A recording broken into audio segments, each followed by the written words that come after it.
ഫാക്റ്റാണ്, റിയാലിറ്റിയാണ്. പക്ഷെ ഏറ്റവും വലിയ വിജയം എങ്ങനെയാണ് ഉണ്ടായത്? മരണം കഴിഞ്ഞതിന് ശേഷം. മരണം എങ്ങനെയാണ് ഉണ്ടായത്? കഷ്ടതയുടെ, പീഡനത്തിൻ്റെ, സഹനത്തിൻ്റെ, ത്യാഗത്തിൻ്റെ പാരമ്യതയിലാണ് മരണം സംഭവിക്കുന്നത്. ക്രിസ്തുവിന് വേണമെങ്കിൽ നാച്ചുറൽ ഡെത്തിലേക്ക് പോകാമായിരുന്നില്ലേ? ഒരു ഹാർട്ട് അറ്റാക്ക് ഉണ്ടായി മരിക്കാമായിരുന്നു, അല്ലെങ്കിൽ ഒരു ആക്സിഡന്റ് ഉണ്ടായി മരിക്കാമായിരുന്നു. മരിക്കണമെങ്കിൽ ദൈവത്തിന് മരണമില്ല, അത് മറ്റൊരു തിയോളജി യാഥാർത്ഥ്യം. യേശുവിന് മരിക്കണമെങ്കിൽ സ്വാഭാവിക മരണം പ്രാപിക്കാമായിരുന്നു. അതിനുവേണ്ടിയല്ല യേശു വന്നത്.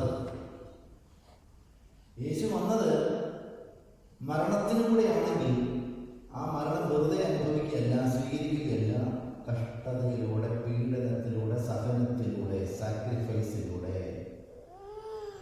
അപ്പം കഷ്ടതയിൽ നിന്ന് മരണം കഴിഞ്ഞാണ് മൂന്നാം ദിവസം ഉയർത്തെഴുന്നേൽപ്പ്, റിസറക്ഷൻ എന്ന് പറയുന്നത്. അതുകൊണ്ടാണ് വിജയത്തിൻ്റെ ഇത്ര വലിയ തെളിമയും അതിൻ്റെ ഉയർച്ചയുമുള്ളത്. അതായത് കഷ്ടതയിൽ നിന്ന് മരണത്തിൽ നിന്ന് ഉയർപ്പ്. അപ്പം നമ്മളൊരു പാഠത്തിൽ നിന്ന് പഠിക്കുന്നുണ്ടോ? ആർക്കെങ്കിലും വിജയം വേണം, അനുഗ്രഹം വേണം, നമുക്ക് നന്മ വേണം, ദൈവത്തിൻ്റെ കൃപ വേണം, നമുക്ക് കുറച്ച് പ്രയാസങ്ങളും കഷ്ടതകളും ഉണ്ടാകും. അതാണ് യഥാർത്ഥമായ യേശുക്രിസ്തുവിൻ്റെ ഉയർപ്പിലുള്ള സന്ദേശം. ഒരു വിജയവും കഷ്ടപ്പാടില്ലാതില്ല. ഉണ്ടോ? നിങ്ങളിവിടെ ഇരിക്കുന്നവർ ഇന്ന് ഓസ്ട്രേലിയയിൽ താമസിക്കുന്നു.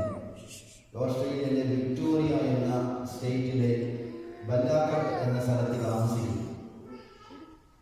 നിങ്ങൾ എങ്ങനെയാണ് ഇവിടെ എത്തിയത്? നിങ്ങൾ എങ്ങനെയാണ് ഇന്ന് സമ്പാദ്യം ഉണ്ടാക്കുന്നത്? നിങ്ങൾ എങ്ങനെയാണ് നിങ്ങളുടെ മക്കളെ വളർത്തി വലുതാക്കുന്നത്?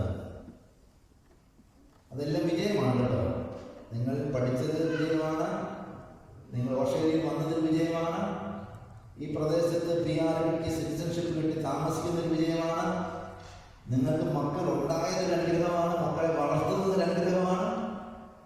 ഈ വിജയം എങ്ങനെ ഉണ്ടായതാണ്? ചുമ്മാ ഇത് കിട്ടിയതാണോ? എന്നാ നീ പിടിച്ചോ തന്നതാണോ? അല്ല. ഇതിന് പിന്നിൽ എന്ത് വിജയം, എത്ര വലിപ്പമുള്ള വിജയമാണ്, അതിന് പിന്നിൽ ഒരു സാക്രിഫൈസ് ഉണ്ടാവും.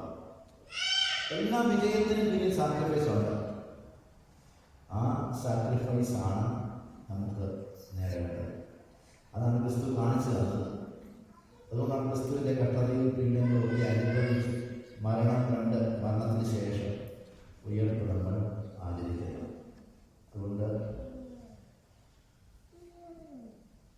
ഈ ഉയർപ്പ് പെരുന്നാളിൽ നമുക്ക് വിജയം നേടുന്നു എന്ന് വിചാരിച്ച് ഇത്രയും നാൾ അനുഭവിച്ച വേദനകൾ, കഷ്ടതകൾ ആ വിജയത്തിലെത്താൻ വേണ്ടിയാണ് നമ്മൾ ഓർത്ത് നമുക്ക് ഈശ്വര ആഘോഷിക്കാം.